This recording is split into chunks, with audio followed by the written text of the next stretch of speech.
రోజు రోజుకు కీలక మలుపులు తిరుగుతున్న ఓఎంసీ కేసు మంత్రుల మెడకు చుట్టుకునేలా ఉంది.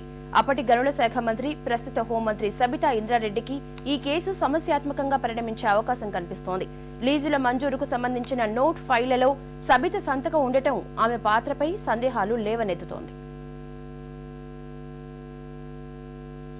గనుల లీజుల వ్యవహారం అప్పటి గనుల శాఖ మంత్రి సబితా ఇంద్రారెడ్డి వైపు మళ్లేలా కనిపిస్తోంది. లీజుల మంజూరుకు సంబంధించిన నోట్ ఫైళ్లలో సబితా సంతకం ఉండడం, అనుమతుల ప్రక్రియ అంతా ఒకే రోజు పూర్తి చేయడం సంచలనం సృష్టిస్తున్నాయి. ఈ పరిణామాలతో ఓఎంసీ వ్యవహారంలో సబిత పాత్ర ఎంతో కొంత ఉన్నట్లు విమర్శలు వినిపిస్తున్నాయి. ఆమెతో పాటు అప్పట్లో ప్రభుత్వంలో కీలక పాత్ర పోషించిన మరికొందరు ఈ కేసులో ఇరుక్కోవచ్చని భావిస్తున్నారు.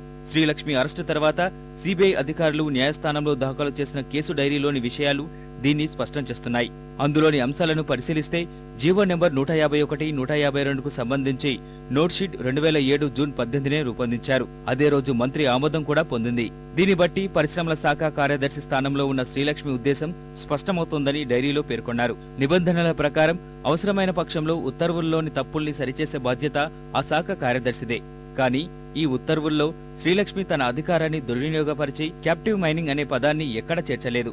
దీని ప్రకారం శ్రీలక్ష్మి పోషించిన పాత్ర స్పష్టమవుతుందనే విషయం సిబిఐ కేసు డైరీలో ఉంది.